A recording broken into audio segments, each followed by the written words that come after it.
সন্ধেবেলা এক কাপ চা বা কফির সাথে এরকম লঙ্কার ডালপুরি বানিয়ে শীতটা উপভোগ করুন।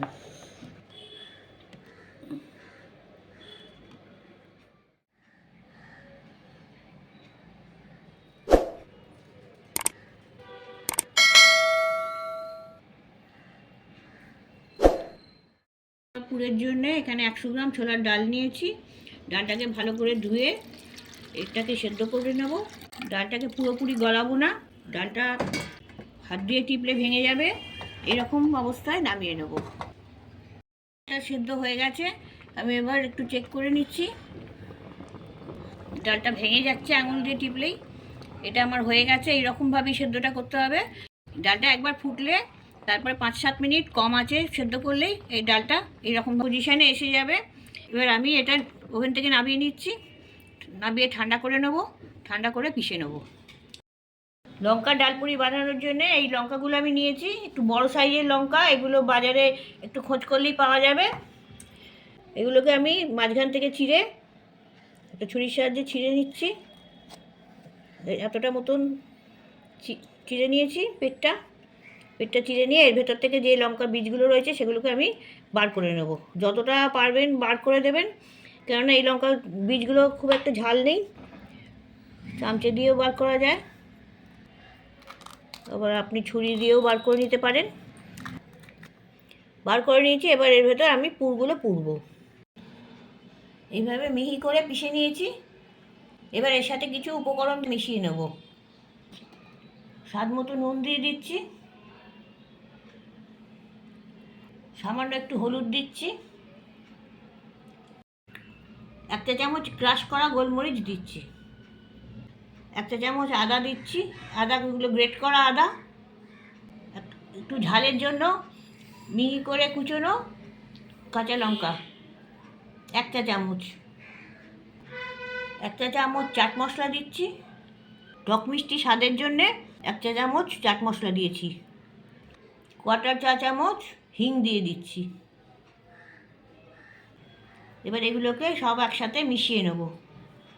সবসময় আপনারা আলুর পুর দিয়ে পকোড়া খান, তো এইটা নতুন ধরনের একটা রেসিপি হলো, যেটা খেলে আপনাদের খুবই ভালো লাগবে। এবার পুরগুলো আমি পুড়ে দিচ্ছি। এইভাবে চামচে দিয়ে আস্তে আস্তে এর ভেতরে ঢুকিয়ে দিতে হবে।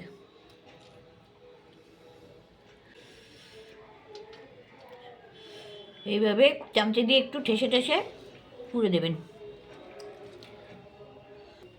এইভাবে আমার সমস্তটাই পোড়া হয়ে গেছে। ভালো করে পরিষ্কার করে নিয়ে মুখটা সমানে এরকমভাবে চেপে দেবেন, যাতে এগুলো আর বাইরে না বেরিয়ে আসে। এইভাবে আমি সবগুলো পুড়ে নিচ্ছি।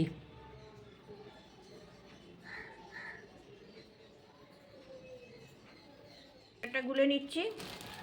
এতে আমি 4 চামচ বেসন দিচ্ছি, টেবিল চামচ। ঘন করে ব্যাটারটা গুলতে হবে।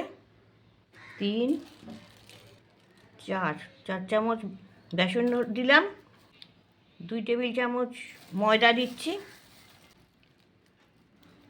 আর 1 টেবিল চামচ কর্নফ্লাওয়ার দিচ্ছি। এবার আমি এর সাথে পরিমাণ মতো নুনটা দিয়ে দিচ্ছি, সামান্য একটু হলুদ দিচ্ছি। ব্যাটারটা যাতে ফিকে না লাগে তার জন্য সামান্য গোলমরিচ দিয়ে দিচ্ছি, আপনারা লঙ্কা গুঁড়োও দিতে পারেন। এর সাথে 1/2 চা চামচ কালো জিরে দিয়ে দিচ্ছি। এগুলো সব মিক্স করে নিচ্ছি। ব্যাটারটা অল্প অল্প জল দিয়ে গুলে নেব, কারণ এটা খুব ঘন করে গুলতে হবে। আর যদি পারেন এটা আধ ঘন্টা আগে গুলে রেখে দেবেন, তাহলে টেক্সচারটা ভালো হবে। একসাথে বেশি জল যদি দেয়া হয় তাহলে এটা লাম্পস থেকে যাবে। এটা মিহি করে গোলার জন্য অল্প অল্প করে জল দিয়ে গোলাটাই ভালো। ব্যাটারটা গোলা হয়ে গেছে। ব্যাটারটা এইরকম মোটা করে গুলবেন যাতে চামচের গায়ে এটা লেগে থাকে। আপনারা যদি এখনই চান তো তাহলে এখনই লঙ্কাগুলো এতে ডিপ করে ভেজে নিতে পারেন। ওভেনে কড়া বসিয়েছি। কড়া বসিয়ে আমি কড়াইয়ে বেশ খানিকটা সর্ষের তেল দিয়ে দিচ্ছি। আমরা এটা সর্ষের তেলে করছি, ইচ্ছে করলে সাদা তেলেও করা যায়, আর সাদা আর সর্ষের তেল দুটো মিশিয়েও করা যায়।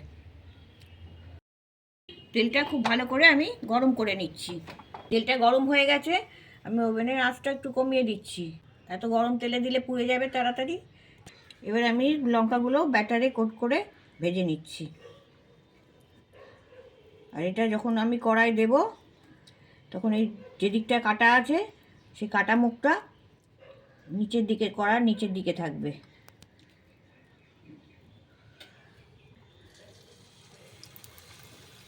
আমি ওভেনের আঁচটা কমিয়ে দিয়েছিলাম কারণ বেশি গরম তেলে দিলে পুড়ে যেত। এবার একটুখানি আঁচটা বাড়িয়ে ভেজে নেব। তেলগুলো একটু উপর দিকে দিয়ে দিতে হবে, তা নাহলে ব্যাটারগুলো সব নিচে নেমে যাবে। এইভাবে আস্তে আস্তে ভেজে নিতে হবে। উল্টে দিচ্ছি, তলার দিকটা শক্ত হয়ে গেছে।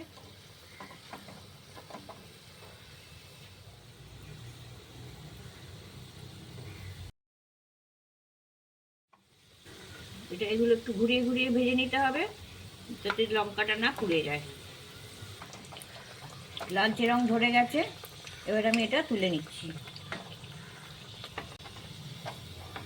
ভাজা হয়ে গেছে, এইভাবে সবগুলো ভেজে নিতে হবে। দেখুন কতটা মুচমুচে হয়েছে।